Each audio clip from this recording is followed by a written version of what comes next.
Hey, what's up, everybody? This is BDF44 getting at you with a video today in the dark, as I like to do at times. But the NBA Finals are taking place. Um, Kawhi Leonard is who I have on my mind because I want to reflect on my thoughts about the situation, having him, you know, basically depart from the San Antonio Spurs in a very public and messy way. I'm rooting for Kawhi Leonard to win this championship because I feel like in watching San Antonio handle the entire situation with his injury, I just felt like they should have had his back. When I look back on it, regardless of what was really going on, whether it was truly an injury or something else, the point was is Kwahi was their best player. He was their youngest star, basically, and somebody they could build around going forward. And he had already proven himself as a Finals MVP, as somebody who had played through injury, as somebody who had played basketball at the highest level on both ends of the floor, that he was about winning and about playing basketball, and very very much invested in San Antonio.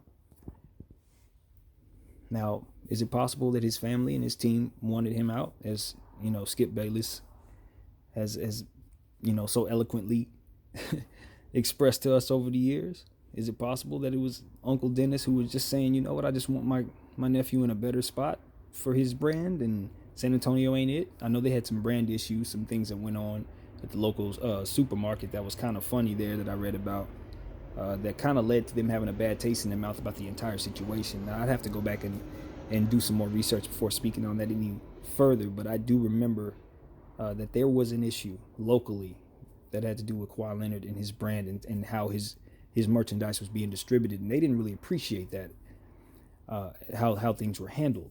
That may have led to some of the reason why he wanted to get up out of there. But I think at the end of the day, the organization, particularly the players, Tony Parker and some of the others who spoke on his injury, they should have had his back, man. I mean, Popovich, obviously, if they said this, it was reported that he was behind the scenes, you know, basically expressing to his players that he wanted them to kind of, express some displeasure about him not coming back from his injury sooner, and helping the team after being cleared by the doctors, San Antonio Spurs doctors.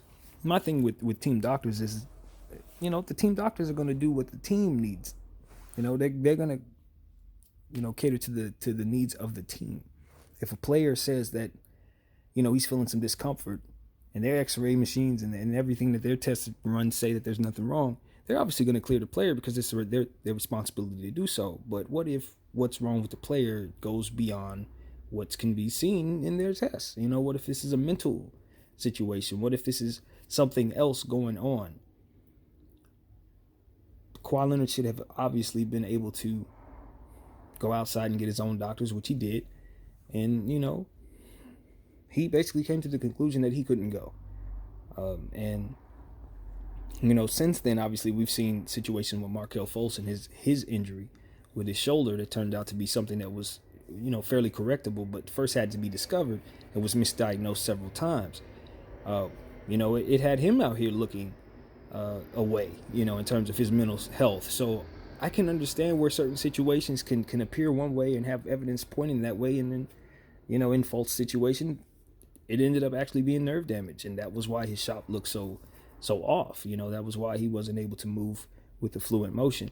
Kawhi Leonard, I do not know honestly what was going on with his injury, but my thing was, I don't care if it was what was reported or something else that kept Kawhi Leonard from wanting to play basketball during that time.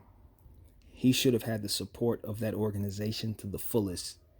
There should have been no wavering in what his message was to the media, to the fans, and to his people, and theirs. That's my thing. If you're gonna, especially if a player has a certain mental makeup, that you have to be sensitive to that. If you can't see the fruit in supporting the player and still seeing that your interests are met in that same breath, then you don't deserve the caliber of player that he was, in my opinion. That's just my God's honest truth to this situation. He should have been supported. And that's what his stance was. That's my stance. And that's why I hope he hoists the trophy over their heads. I got some San Antonio fans in my family. I know some people on Facebook that I appreciate a great deal. They support their team. They love their team to the fullest.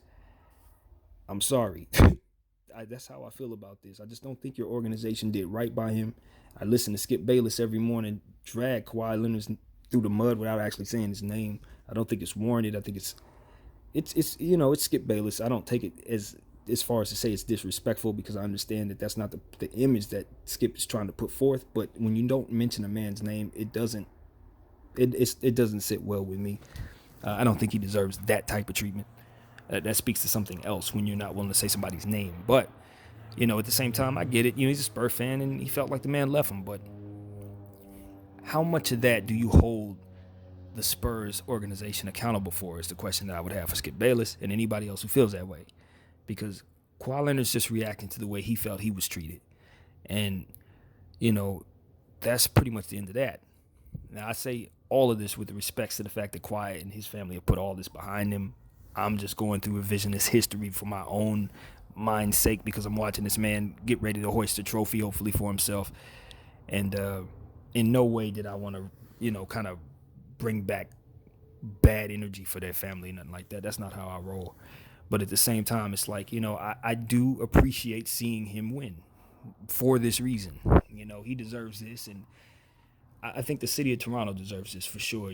They've had their team for a long time, and they've been right on the cusp of doing something, but always couldn't get over the hump because of different LeBron James teams that kept running them over. So to see them in this position after Masai Ujiri just balls out type move, went out and fired the coach of the year, Dwayne Casey, brought in Nick Nurse, who's done a really good job, and then, of course, brought in Kawhi Leonard by trading away the great DeMar DeRozan, the Toronto great DeMar DeRozan, and the Compton great DeMar DeRozan. So, that was a big deal, but it paid off, man. Got to give Toronto their credit, and, that's that. As far as the Warriors, I don't hold any of this against them. I don't think most people will hold any of this against them. This is just like when Detroit beat the Lakers that year, when everybody was on the Laker team was just hurt. That, hamstrings here, Magic and Byron were out. And it's just one of those situations where it's just like when your team is depleted, there's really nothing you can do. You can talk about how you have the heart of a champion, the strength in numbers and all that good stuff, but if you don't have your horses, it's kind of hard to beat a team that's always making adjustments against you. So I don't expect the Golden State Warriors to win this series, you guys. I really don't. I just don't see it. But anyway, that's what I wanted to say for today. Hope all of you are enjoying whenever you're watching this, and peace out.